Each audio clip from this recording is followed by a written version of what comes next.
네, 안녕하십니까. 입니다. 오늘은 6월 1일 토요일, 그죠? 앞에 금투세, 그리고 어떤 시향, 이런 공부를 하고 있어요. 이 부분은 이런 식으로 공부를 하고, 다음, 그죠? 또 한 주를, 준비를 하는 거죠. 이런 상황을 세상 돌아가는 거, 주식판이 돌아가는 거를 계속 말씀드리는 것은 뭐죠? 다음 주를 준비하기 위한 거죠. 근데 다음 주를 내가 손해보겠다. 지금은 다음 주는 주식을 사서 득볼 게 없겠다 싶으면 그저 거진 보유 종목만 대응하면서 쉬어가는 거죠. 근데 이런 상황을 듣지도 않고 공부도 안 하고 그냥 아이고 막 저거 뭐 이상한 애 방장이라고 나와서 막 혼자서 막 열심히 떠드는데 아이고 들어봐야 무슨 말인지도 모르겠고 막 알고 싶지도 않아. 패스. 그 월요일 아침부터 되면 그죠. 이래 보다가 아무 주식이나 막 사놓고 사서 물리면 아이고 이거 큰일 났다 싶으면 이거 한번 봐주세요. 그죠? 계속 그런 식으로 반복을 하는 거예요. 그러다 보면 어때요? 계속 가랑비 어쩌듯이 자꾸 손실이 발생되는 거예요. 물론 산다고 다 그죠? 다 떨어지는 건 아니죠. 어떤 종목은 샀는데 오를 수도 있고 어떤 종목은 샀는데 떨어질 수도 있고. 근데 큰 전반적인 흐름을 말씀을 드리는 거예요. 다 그렇진 않다. 작년에요. 작년 23년도죠. 23년도 보면 우리가 그죠? 감사 보고서라는 것을 하게 되잖아요. 그럼 거기에 보면 그중 한 80개 정도가 감사 의견 거절을 받았어요. 감사 의견 거절이란 건 뭐죠? 잘못됐다는 거예요. 거짓말이다. 이거는 똑바로 작성을 안 했다. 그런 건 잘못된 상패 거래정지 다 그래 되죠. 관리 대상으로 빠지고 그 급증을 한 그렇게 늘어난 이유가 대부분 다 그죠. 회계의 문제거든요. 엄청난 손실이 발생돼요. 지금도 보면 주식시장 보면 툭하면 그죠. 유상증자 발표가 나니까 갑자기 이상하게 한가가 있어. 이거 왜 한가 같지? 보면 유상증자. 이거 급락했네. 왜? 보면 유상증자. 근데 특징은 뭐죠? 유상증자를 하면 주주 배정, 그죠? 주주 배정 해가지고 대주주도 사고 개인도 사고 이 주식을 갖고 있는 사람들은 다 유상증자 참여하고 이런 건 그나마 나. 근데 대주주는 참여 안 해. 개인들한테만 유상증자 참여해래. 이건 뭐죠? 쓰레기죠. 사기치는 거죠. 지는 안 좋다 싶으니까 대주주 주주들은 안 사고 개인들한테만 사래. 그러니까 유상증자를 할 수도 없고 안 할 수도 없고 유상증자 발표 나가지고 이미 막 10% 20% 막 벅벅 하라니까 뚜루마할 거 다 맞았는데 여기에서 또 손들 치고 나가야 되는지 유상증자를 받아야 되는지 요즘 그런 질문 급증하죠. 그래서 제가 웬만하면 그죠. 웬만하면 그냥 부실 종목 사지 마세요. 바이오 사지 마세요. 지금 이 고금리에서 돈을 벌 수 있는 기업 그리 많지 않다. 그러니까 항상 좋은 기업만 사라. 계속 말씀드리잖아요. 이 유상증자 날벼락 공시 한번 뜨는 순간 순식간에 10% 20% 내려앉아요. 그러면 유상증자 안 할 만한 기업, 재무구조 좋고 이 고금리 상황에서 이자 수익이 급증하는 이런 회사만 골라서 사야 그나마 안전하다는 거죠. 그죠? 내가 물렸다고 자꾸 물타기 해갖고 사재끼면 나중에 진짜 거지 될 수 있어요. 그러니까 자꾸 그런 건 하지 말라는 거죠. 손실 난 거는 그냥 어쩔 수 없어요. 그냥 언젠가는 오르겠지 하고 들고 있든지 아니면 차라리 그걸 팔아서 다른 어차피 다 똑같이 빠졌어요. 그러니까 다른 종목으로 안전한 종목으로 이동을 하든지 하락할 때는 똑같이 빠져도요. 반등할 때는 똑같이 반등 안 나와요.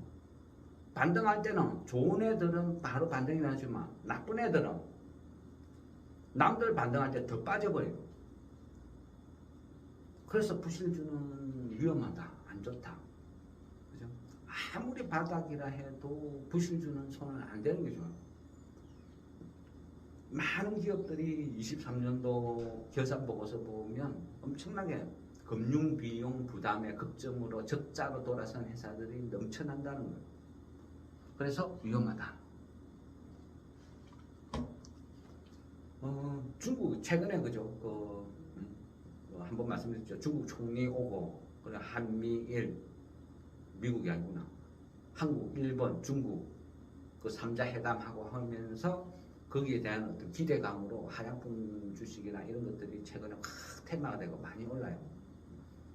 근데 그 화장품 주식도요, 잘 선별해야 되고, 워낙 바닥에서 오랫동안 기었으니까 그게 막 테마가 형성되는 거죠. 근데 항상 그 실적을 보고 얘 가니까 얘 가고 얘 가니까 얘 가고 얘도 화장품인데 얘는 왜 안 올랐으니까 결국 가겠지. 그 별로 안 좋다는 거죠. 저는 개인적으로 생각하는 거예요. 중국 시장은요. 중국이라는 나라는 나는 개인적으로 끝났다. 얘는 해생불능. 그죠? 여러 번 말씀드리잖아요. 경제 논리가 아니다. 중국은 정치 논리다. 미국이라는 나라는 기축통화에 도전한 국가는 어떤 국가도 용납을 안 한다. 죽여버린다. 그죠? 그게 원칙이다. 그랬잖아요.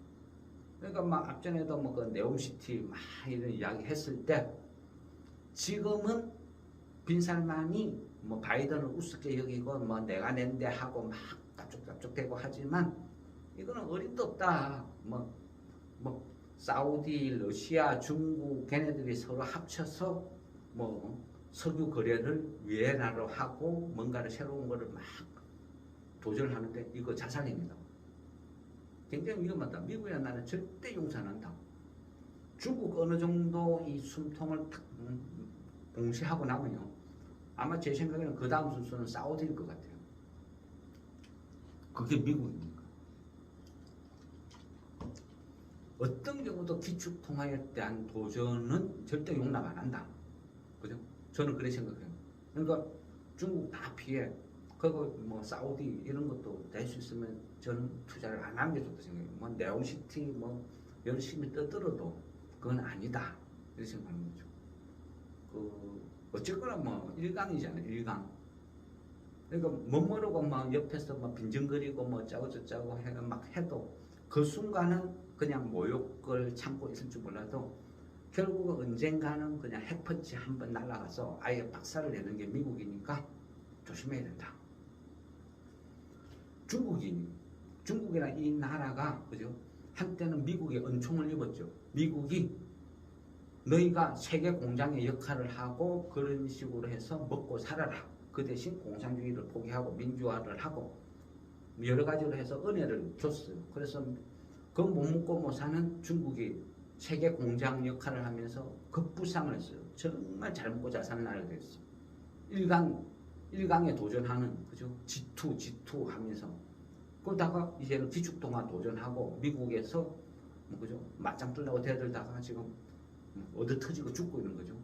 그럼 이 상황에서 끝날 것 같아요? 절대 안 끝나요. 제가 보는 관점은 중국의 이 나라가 한때 이제 미국의 은총을 받으면서 많은 기업들이 미국에 진출했어. 우리나라 기업들, 나스닥에 진출, 다우 나스닥에 상장되어 있는 기업, 우리나라 기업 몇 개나 돼요? 몇 개나 돼요? 기억나요? 그죠? 중국이란 이 나라, 이 회사가 그죠? 다우 나스닥 미국에 상장되어 있는 회사가 몇 개일 것 같아요? 제가 알기로 그죠? 한 250개가 넘어요. 250개가 넘는다고. 엄청나죠? 250개가 넘는 기업들이 미국에 상장이 돼가 있어. 그럼 이 종목들, 중국 관련 출신들의 이 기업들만 쭉 흐름을 보면요. 한때 뭐 한 천조가 뭐 천조가 넘었다고 시가총액이 막 본 적도 있어요. 근데 이 진출한 중국 출신들의 이 기업들이 지금 미국 시장이 어떤지 알아요? 처절해요, 처절해. 날마다 그냥 폭락이에요.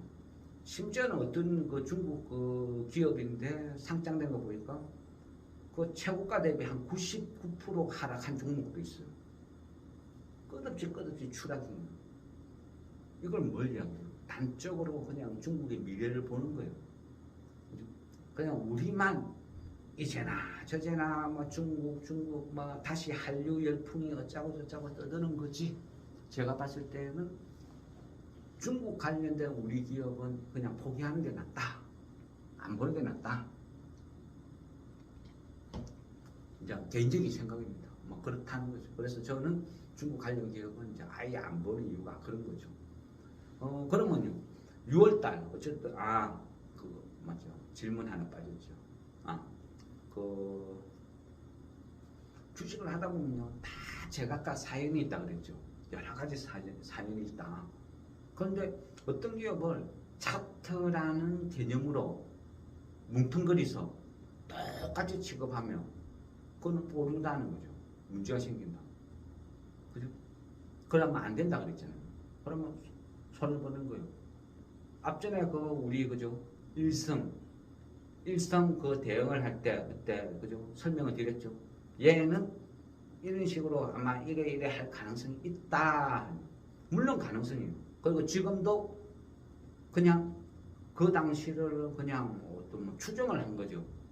어느 누구도 뭐 진실은 이래 말할 수 없는 거죠. 지나봐야 아니까. 말 수도 없이 넘어가는 경우도 있고. 근데 어쨌든 뭐 결과론이다 이래 볼 수도 있지만 어쨌든 그 당시에는 설명을 드렸죠. 그러니까 왜 그런 생각을 하느냐 하면 최초에는 그죠. 세진중공업에서 그 세진중공업의 자회사가 코스닥으로 스펙으로 합병을 해서 들어왔어. 근데 그 일성을 만들어낸 배경을 가만히 보니까 뭐죠? 자기 자녀들한테 상속을 하기 위한 수단으로 일성을 선택했구나. 그러면 세진중공업에서 일성을 집중적으로 밀어주겠다. 그래 예상을 했죠. 그래서 일성을 계속 투자를 한 거예요. 그게 목적이에요. 첫째는 조선주 중에서 일성보다 좋은 회사들 넘쳐나요. 그런데도 계속 일성을 했던 이유는 이런 상속 배경 때문에 세진중공업이 성장할 것을 일성으로 집중적으로 밀어줄 거야. 그래서 얘는 한 거예요. 그런데 어쩌지 하다 보니까 그죠? 일성은 약속의 일성이 되었어. 저 역시도 그래요. 사면 항상 이익받았어. 딱 원하는 가격. 뭐 한때는 그냥 3,000원대 사면 무조건 그냥 승리해. 보증수표에서. 사놨다가 어느 날 갑자기 확 급등하면 팔아먹고 또 며칠 있다 보면 3,000원에 와 있어. 또 샀다가 팔아먹고 끝없이 계속 내가 반복했으니까 여러 번 사고 팔고 약속의 일성. 그래 된 거예요. 근데 어느 순간부터 어떻게 됐어요? 의문의 일성이 된 거예요. 왜? 사람들이 계속 3,000원에서 급등, 3,000원에서 급등 반복하니까 개인들도 똑같이 생각해요. 얘는 이 가격 오면 무조건 먹어.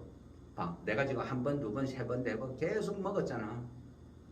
그러니까 그 가격도 오니까 사람들이 습관적으로 막 사기 시작하는 거예요. 근데 웬걸? 반등이 나는데 그거를 뚫고 내려가 버려. 하락 계속해요. 2,900원. 왜 이렇지? 희한하네. 에라이 다른 거 팔아가지고 2,900원에 추매. 왜? 얘는 무조건 올라가니까.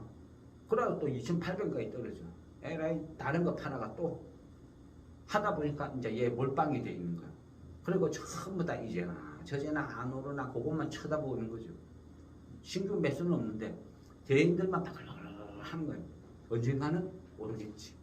그 추억 속에서 계속 머물러있는 거예요. 근데 갑자기 공시가 하나 뻑 떠요.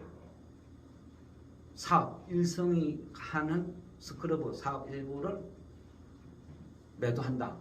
근데 어디다? 동방성기에. 그러면 얘가 좋은 건지 나쁜 건지 몰라. 그러니까 혼란스러운 거죠. 이 혼란스러운 와중에서 이 사업을 스크러브 이 사업을 동방성기에 매각을 하는데 이거 반대하는 사람은 5월 29일 2시까지 반대 의사를 표시해라. 그러면 3,080원 줄게. 그럼 개인들 입장에서 3,080원 받아봐야 나는 손해인데 대부분 다 그럴 거예요. 나는 손해인데. 그러면 찬성을 할 수도 없고 반대를 할 수도 없고 이거 어떻게 해야 되는 거야? 혼란스러운 거죠. 그러니까 그냥 대부분 사람들은 그냥 멍하고 의사표시 안 했을 거예요. 의사표시 안 했단 말은 뭐죠? 안 했단 말은 그냥 회사 의견 따라간다는 뜻이에요. 반대 표시하면 3.80을 받는데 그걸 안 했단 말은 찬성이라는 이야기가 되죠. 그러니까 개인들은 대부분 다 그래요. 첫째는 공시를 해석할 수 있는 능력도 없다. 그게 현실. 둘째는 귀찮아서 안 해. 그래서 대부분의 이런 사항은요, 회사에서 원하는 방향으로 가는 경우가 많아요. 근데 가끔 이거는 그냥 저희의 생각이죠. 예상이에요, 예상. 예상이라보다는 그냥 과거 경험치에 의해서 미루어 얘도 아마 그랬을 거야 하고 유추를 하는 거죠. 근데 얘를 제가 대응할 때 어떻게 해야 된다 하고 말씀드렸죠. 그때 뭐라 했어요? 첫째는요, 장 끝나기도 하고 5월 29일 2시야 2시. 2시 기준이면 주식시장이 한참 열릴 수 있는 그 시간대죠. 그 시간대예요. 이 말은 회사에서는 제가 생각했을 때는 다 그랬어요. 일성이 갖고 있는 것을 뺏어가지고 동방성기한테 주는 거야. 그게 상속에 훨씬 유리하겠다 판단을 했겠죠. 그러다 보니까 세진중공업 밑에 아들 일성이 있고 일성의 그 밑에 일성의 밑에 또 동방성기가 생겼어. 그러면 세진중공업이 일성을 거치는 것보다는 동방성기를 키우는 게 유리하겠다 많이 판단을 했어. 일성 거를 뺏어가지고 얘한테 주고 싶은데 주주들이 반대할 수도 있어. 그러면 회사 입장에서는 이벤트를 세울 거야. 왜? 5월 29일 2시잖아 시간이. 2시면 주식이 한참 열리고 있는데 그때까지 대부분의 사람들은 고민하고 있겠죠. 고민하고 있다가 2시쯤 다가오면 무더기로 반대표를 던질 수도 있거든. 그러니까 회사 입장에서는 그걸 방지하기 위해서 그 시간대만 딱 장난칠 수도 있어. 그래서 5월 28일까지는 아무 일 없었어요. 근데 5월 29일 날 이벤트가 벌어질 수도 있으니까 만일 기회를 주면 얘를 다 팔아치워야 된다. 팔고 나면 두 번 다시 보면 안 된다. 일단은 기다려보자. 그런데 1시 몇 분부터 갑자기 막 터득 하기 시작하죠. 순식간에 막 상가 분까지 막 가는 거예요. 그럼 개인들 입장에 어떻게 해요? 내가 반대 표시하면 3.80원 받는데 지금 주식을 보니까 그 이상에서 놀고 있어. 막 3,000원, 300원, 400원, 500원에서 막 탁탁하고 또 보니까 상가 갈 것 같아요. 근데 내가 왜 반대 표시를 해요? 반대 의사를 표시할 필요가 없어지는 거지. 근데 그 덕분에 우리는 다 팔아치웠죠. 그럼 뭐라 했어요? 손도 대지 마라. 막 급등하는 거 고민하지 마라. 그럼에도 불구하고 그렇게 이야기를 했음에도 불구하고 틀림없이 그 주식을 또 추매를 했든지 팔고 나서 다시 샀든지 아니면 안 팔고 끝까지 들고 있는 사람 틀림없이 있을 거예요. 그거 왠지 알아요? 그게 개인이니까. 저는 주변에 그런 사람 참 많이 봐요. 제가 어떤 종목을 분석을 해서 이 사람한테 이거는 이래요 하고 설명을 해줘요.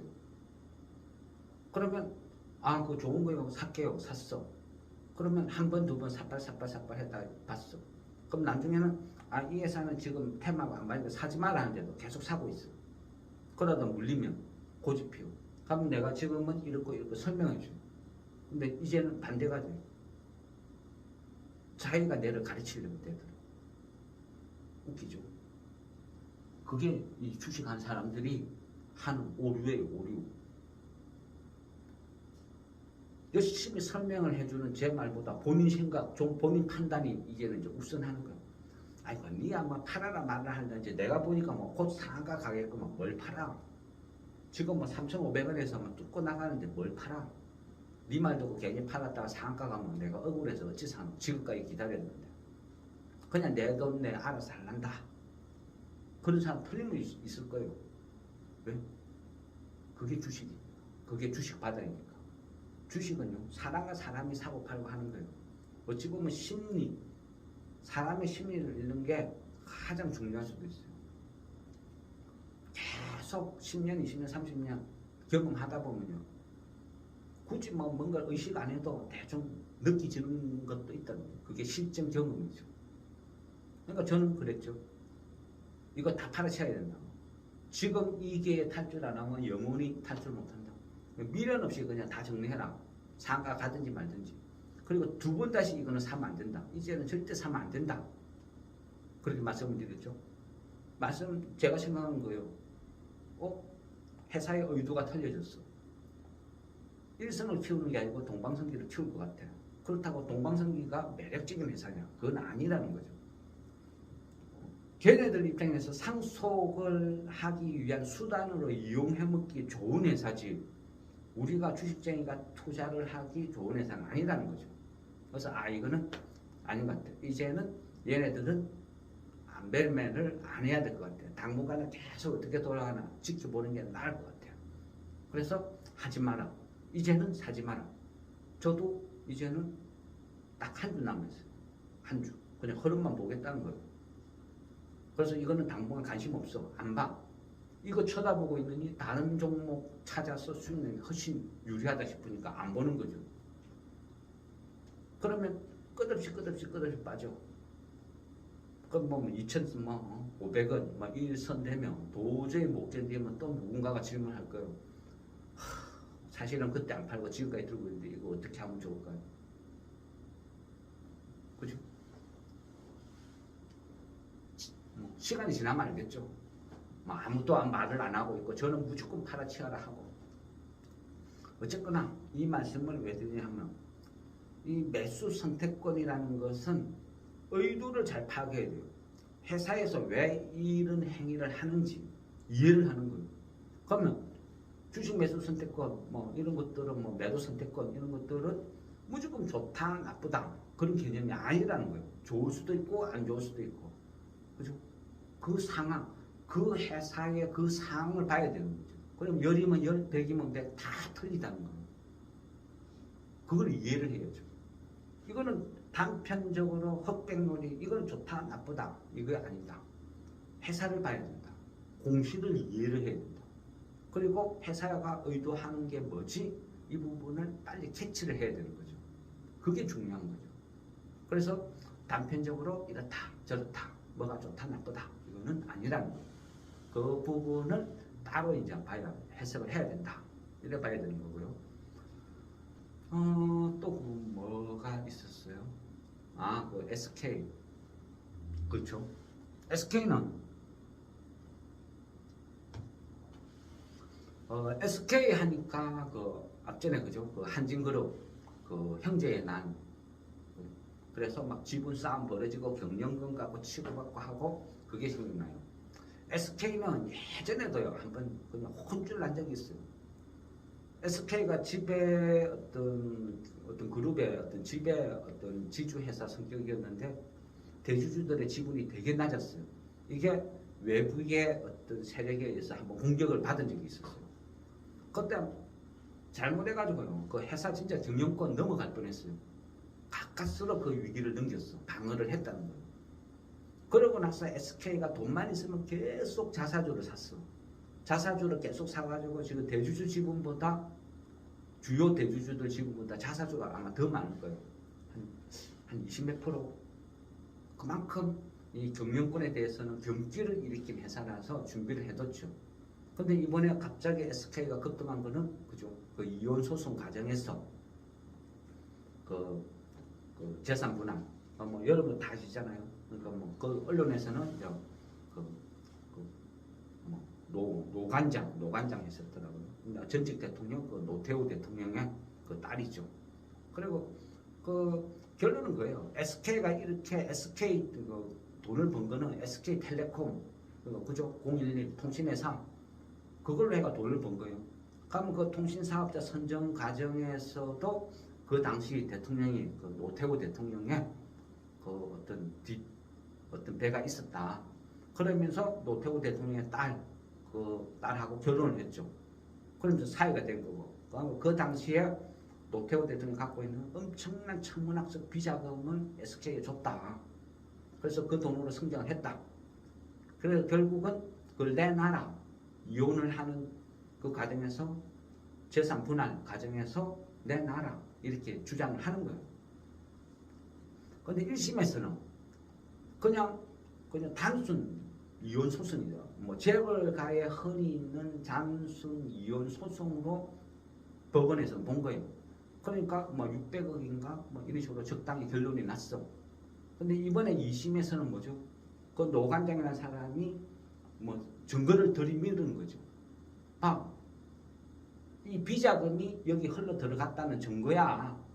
그래서 이 부분에, 이 돈의 상당 부분은 내한테 권리가 있어. 내놔. 하고 증거를 들이밀은 거예요. 그러다 보니까 2심에서는 법원에서 인정을 해준 거예요. 그러면서 이 부분은 어느 부분 합당함이 있다. 증거가 된다. 그래서 한 1조 뭐 3,800억인가 지급해라. 이렇게 된 거죠. 그러니까 SK순지 얘들이 확 치고 올라가. 왜? 1조 뭐 한 3천억 정도 되는 그 정도 돈을 주려고 하면 어떻게 돼요? 그죠? 최 회장 입장에서 돈이 없잖아. 돈이 없으니까 이거 뭐 어떻게 되지? 어떻게 돌아가는 거야? 와, 이러다가 또 어떤 경영권 싸움 나는 거 아니야? 그죠? 한진그룹처럼 그래 되는 거 아니야? 그러니까 사람들 확 밀고 들어오는 거죠. 특이한 거는 보통 이런 사태가 벌어지면 기관 외인들은 팔고 개인들이 막 사재기거든요. 근데 이번에는 약간 이상했어. 외인들은 물론 팔았어요. 근데 그 팔았던 물량을 기관과 개인들이 받아줬다. 약간 그래 볼 수도 지금 그런 흐름이거든요.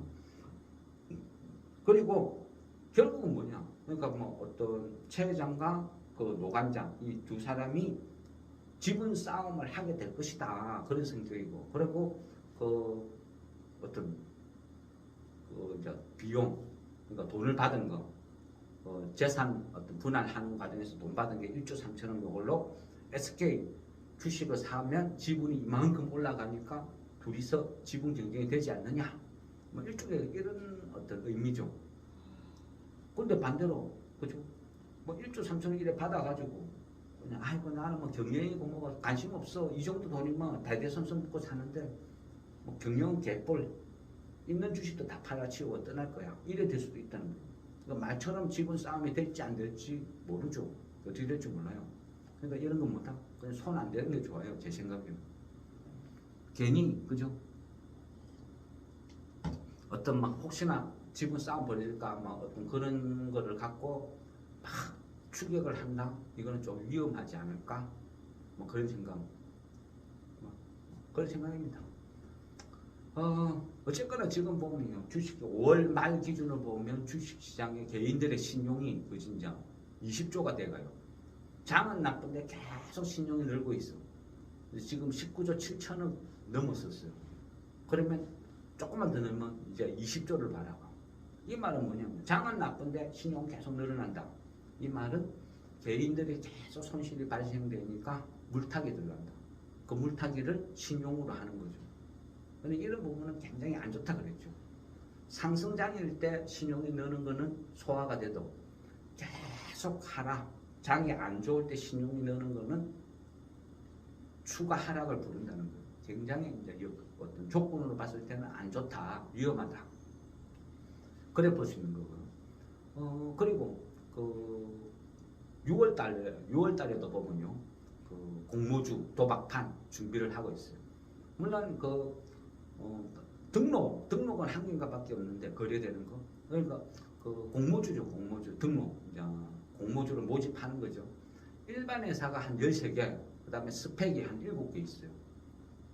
그 미래에셋 비전 4호, 그죠? 막 장난질 해가 난리도 아니었죠. 제가 봤을 때는 그냥 정신 나간 짓인데 그만큼 그냥 돈 내고 돈 먹기 미친 짓을 해요. 그러다 보니까 이게 3일 만에 그죠? 한 7천원 갔다가 지금 쭉 다 떨어지고. 이거 물린 사람은요 영원히 못 빠져나와. 그죠? 저는 그래 봐요. 영원히 못 빠져나와. 이거 최소 한 1년 2년 동안은요 한 2,050원 아래에서 거래도 없이 그냥 끝없이 흘러가는 거예요. 그러니까 내가 이거 노리고 7,000원까지 갔으니까 7,000원, 6,000원, 5,000원, 4,000원 이렇게 사서 물린 사람들은 그냥 내가 멍청한 짓 해가지고 나는 뭐 이래 됐다 하고 반성하면서 살면 돼요. 이런 거는 쳐다도 보지 말라는 거예요. 스펙은 그냥 2,050원 알로에서 사서 그냥 합병될 때까지 기다리면 된다. 그렇게 생각해요. 근데 6월 달에도 그죠? 미래시아스 뭐 이런 것들이 또 앞전에 공모주들이 막 뭔가를 보여줬어. 그러면 돈들이 계속 몰려 들어가요. 예? 급등 노리고. 그러면 주식 안 하죠. 주식 팔아가지고 계속 공모주 집어넣고. 공모주를 보통 하면 청약이 2일. 그리고 그거 지나면 한 4일인가 있다가 내 돈을 다시 한급 돌려줘요. 그렇게 되면 돈은 빠져나가고 묶여있고 빠져나가고 묶여있고. 그러면 뭐냐? 6월 달도 수급은 좋을 게 하나도 없다. 그죠? 그만큼 6월 달도 뭐 그렇게 기대해 볼 만한 거 없다. 특히 그 보면 그 최근에 그 공모하는 것 중에 이런 대부분 다 기술특례 상장 뭐 쓰레기 같은 이런 것들이 많은데 그나마 좀 대여라고 하면 그 시프트업. 시프트업 얘는 게임 회사거든요. 게임 회사도 옛날 같지 않아요. NC소프트 그냥 지금 꼬라지 보면 대충 알아요. 왜? 게임 회사를 미기 살리는 거는 닌저씨들. 닌저씨들이 미기 살리는데 그 닌저씨들이 이제 돈이 없어. 나이도 들었어. 늙었어. 그러니까 그 돈을 내고 게임을 하고 한 사람들은 이제는 크게 사라졌어. 그러니까 게임 회사는 장기적으로는 손을 안 대는 게 좋아요. 그러면 그 대부분의 어떤 그 게임은 안 좋은데 근데 그 중에도 틈바구니를 파고든 게 제가 보니까 시프트업 이 회사예요. 이 시프트업이 이 틈새 공략을 잘했다 싶은 거는 이 회사의 어떤 주요 게임이 그러니까 2022년 11월 달에 출시된 게임이 있어요. 그 승리의 여신 니케라는 게임이 있는데 게임도 장르가 다양하거든요. 롤플레잉 게임이라도 여러 장르가 있어요. 대부분은 그 리니지를 표명하는데 한 번씩 보면 다른 장르가 나와요. 근데 승리의 여신 니케 얘는 보면 일본 애니메이션 같은 느낌. 그 일본 애니메이션 보면 그죠? 약간 여자애들 보면 그냥 뭐 어떤 짧은 그냥 뭐 약간 선정적인 어떤 이런 어떤 복장에 뭐 그냥 뭐 글래머 같은 어떤 그런 몸의 미소녀들 뭐 이런 모습 있죠. 어떤 뭐 그건지 알겠죠. 그러니까 이런 미소녀들이 그 게임 캐릭터가 되는 거지. 그러면 내가 그런 미소녀들을 키우는 거예요. 레벨업을 시키는 거죠. 보통 보면 이런 거 뭐라 그래요? 오타쿠라고 해요. 오타쿠. 그러니까 이런 캐릭터 이런 거를 좋아하는 그 오타쿠들을 자극을 하는 거예요. 그러면 내가 아주 어떤 내가 키우는 이 캐릭터한테 결제를 했어. 아주 뭐 야시시한 뭐 미니스커트 이런 거를 샀어. 얘한테도 입히는 거예요. 막 그런 거를 즐기는 어떤 이런 계층의 틈새를 공략한 게임이다. 그래서 그게 승리의 신, 뭐 니케 이런 게임으로 제가 보니까 그래 보이더라고요. 근데 얘가 그 2022년 11월달 출시돼서 지금까지 누적 매출액이 한 1조가 넘었어. 그럼 이 정도면 성공한 게임이거든요. 그러니까 얘를 배경으로 해서 얘가 이제 시프트업이 유명세를 타고 이번에 등록이 되는 거죠. 등록이 되다 보니까 이 몸값이 좀 과거 이력이 있으니까 좀 높게 책정이 될 것 같아요. 최근에 나온 또 4월 달인가 그 보니까 그 콘솔 게임 하나 나온 게 그 스텔라 블레이드 뭐 이런 게임이 또 나름 뭐 괜찮게 또 평가를 받더라고요. 그러다 보니까 얘가 그 등록이 되면 아마 거대 공룡이 될 것 같아요. 최소 또 몇 조의 돈을 또 시중 자금을 빨아먹을 것 같아요. 그러니까 많은 사람들이 또 배팅치고 기관들도 막 미친 듯이 배팅치겠죠. 그럼 이런 몇 조짜리가 시장에 들어와서 돈을 훅 다 쓸어가 버리면요. 힘든 거예요. 그럼 기관들은 이 시프트업을 공모받을 때 새로 돈 들고 오는 거 아니거든. 기존 주식을 막 팔아치워. 기존 주식을 팔아가 그 돈으로 시프트업 공모받는 거예요. 그러면 기존의 주식을 팔기 위해서는 어떻게 돼요? 뭐가 될 줄은 몰라. 기간 매도 물량 또 계속 나오는 거야. 그죠? 그러니까 날벼락 맞는 거예요. 시프트업 얘 하나 등록된다고. 그럼 그 이후에 또 K뱅크 얘도 또 몇 조짜리죠. 이런 식으로 계속 대기.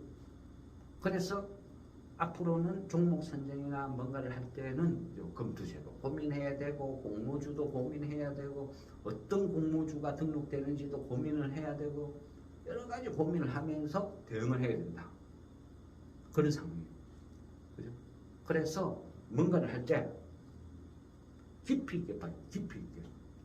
전략 이런 거 짤 때는 그죠? 막연히 그냥 예감으로 감으로 대충 때리가 적당히 하면 무조건 지는 게임이에요. 주식은. 세밀하게 보세요. 게임주를 하고 싶으면 직접 해봐야 돼요. 직접 해보고 내가 이걸 보고 얘는 어떤 성격의 게임이구나. 이거는 성장성이 있구나.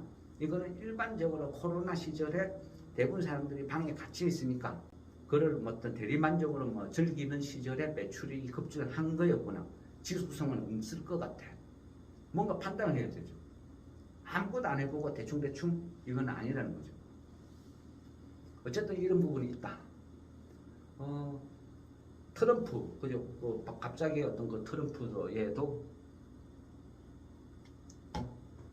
그 판결이 났어요. 뉴욕 법원에서 34개 정도의 그 혐의를 그죠? 유죄 판정했죠.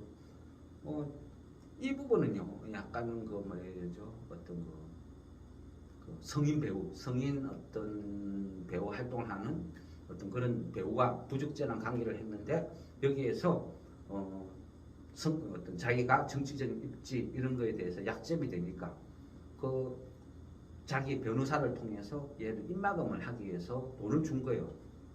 근데 그 변호사가 이 배우한테 돈을 줬는데 그거를 나중에 비용 처리를 할 때 트럼프가 관리하고 있는 트럼프의 회사 그 회사에서 이 변호사 비용을 준 거예요. 그럼 이거는 뭐죠? 횡령 배임, 그러니까 회계 부정이 되는 거예요. 이 부분이 심각해진 거예요.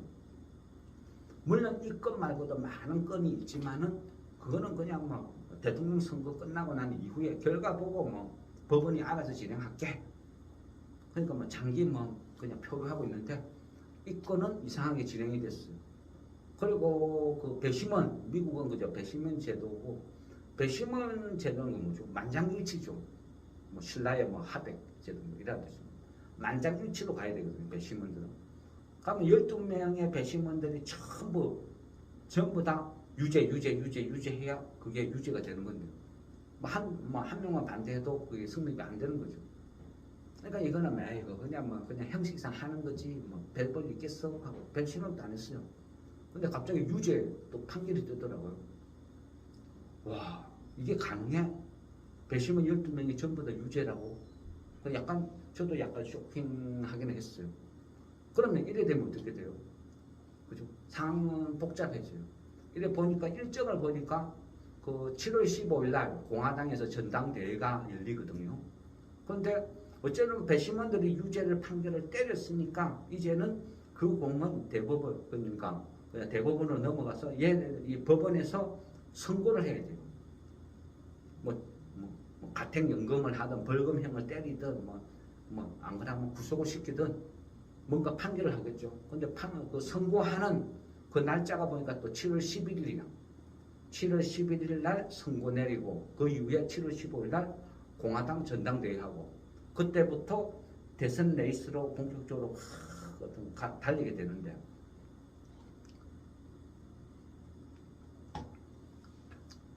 일반적인 저희의 이제 생각은요. 그 대선 레이스라는 건 뭐죠? 서로가 공약이죠. 그때부터는요. 어떤 유권자들의 마음을 휘어잡는 그런 상황. 지금은 네가 죽네 내가 죽네 서로 치고받고 싸우고 하지만은 7월 15일 이제 공화당 전당대회가 끝나고 이후부터는 공약으로 가거든요. 내가 다리를 건설하겠다, 강을 건설하겠다, 하겠다, 끝없이 그냥 돈 뿌리는 싸움이야. 돈 뿌리는 싸움. 돈 뿌리는 싸움이면 뭐죠? 미국이라는 나라는 또 유색 인종들도 되게 많잖아요. 그러면 이때는 악재보다는 호재가 넘쳐. 맨날 돈 퍼주겠다, 개발하겠다, 공략하겠다, 이웃 나라와 사이좋게 놀겠다. 좋은 것만 말하니까. 그러면 보통 이 7월 15일 이후부터 선거 직전까지는 돈을 하도 많이 뿌려야 되니까 일시적인 선거용 유동성 장세도 펼쳐질 거다. 저는 그렇게 예상을 했어요. 그래서 꾸역꾸역 고비를 넘기고 6월달 뭐 적당히 넘기고 이래 하다 보면 시간이 가고 그러면 대선 레이스로 가고 되면 한시적인 유동성 장세가 펼쳐질 것이고 그러면 나름 뭐 괜찮을 거야. 뭐 또 주식적인 입장에서는 뭐 괜찮지 않을까. 여러 가지 그런 계산을 해뒀는데 갑자기 그 뉴욕 법원에서 유죄 판결을 하고 하니까 여기서 이제 셈법이 약간 복잡해졌어요. 어떻게 돌아가는 거지? 그렇다고 유죄 판결 받았다 해서 바로 구속 이렇게는 못하죠. 근데 이 부분이 또 반대로 보면요. 트럼프의 지지 세력을 어떤 보수 세력을 결집하는 이런 매개체가 될 수도 있어요. 일종의 음모론 같은 거. 트럼프 입장에서는 내가 유력한 대통령 후보인데 나를 못하게 하기 위해서 얘네들이 음모론 나를 갈구는 거야. 난 억울해. 떠들면. 그러면 또 보수 세력들이 와 맞아 트럼프를 도와주자 우리가 트럼프를 살리자 하면서 결집돼서 그게 또 선거의 새로운 바람몰이가 될 수도 있다는 거예요. 그래서 이 부분은 약간 셈법이 복잡해져요.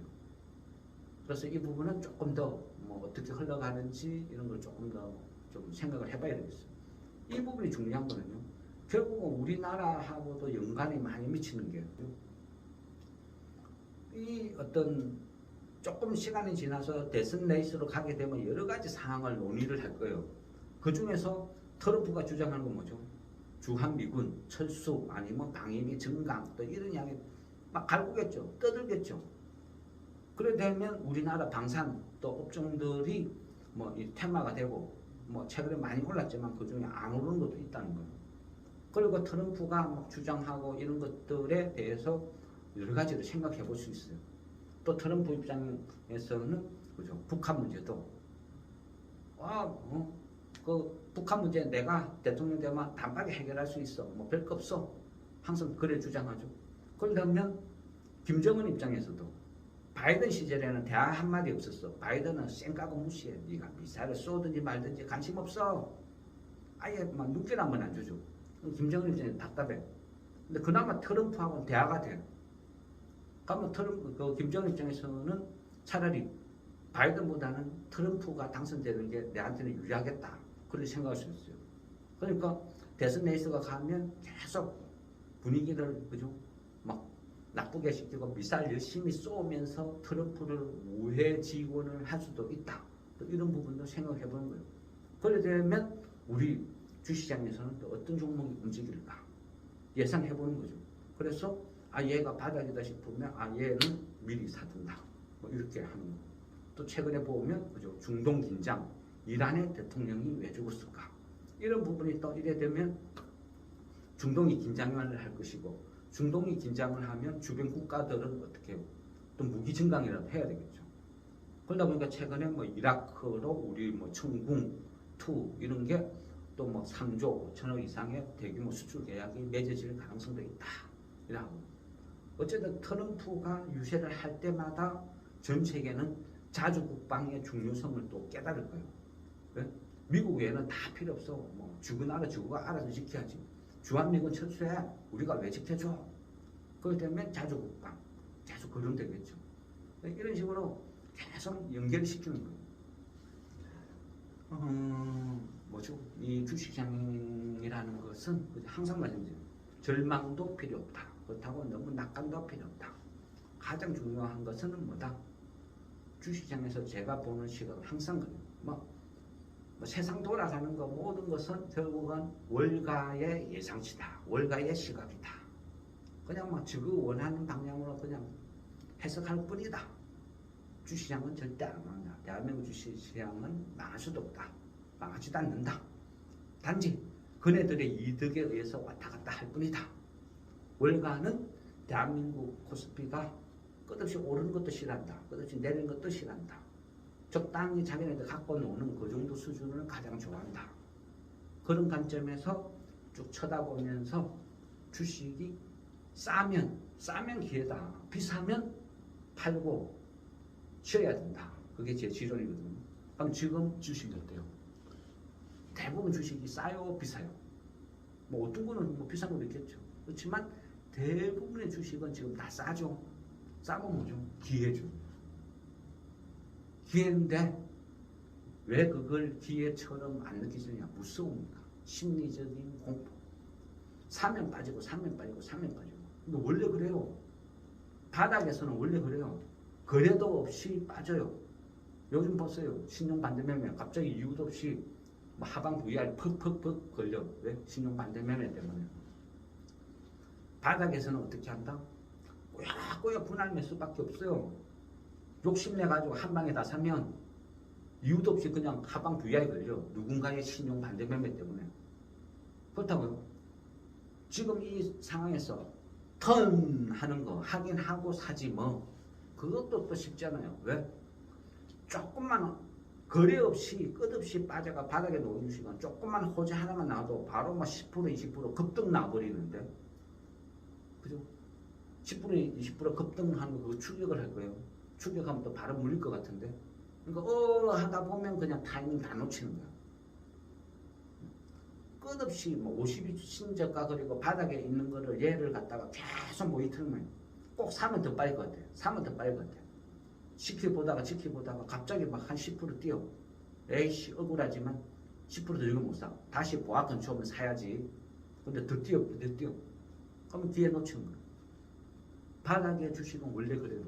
그래서 바닥에 있는 주식은 내가 100만 원 있으면 오늘 10만 원치 사고 한 2, 3일 있다가 뭐 좀 빠졌네. 그럼 또 10만 원치 사고 거기서 좀 빠졌네. 또 10만 원치 사고 70만 원 남아있고 한 30만 원치 샀는데 얘가 갑자기 확 급등한다.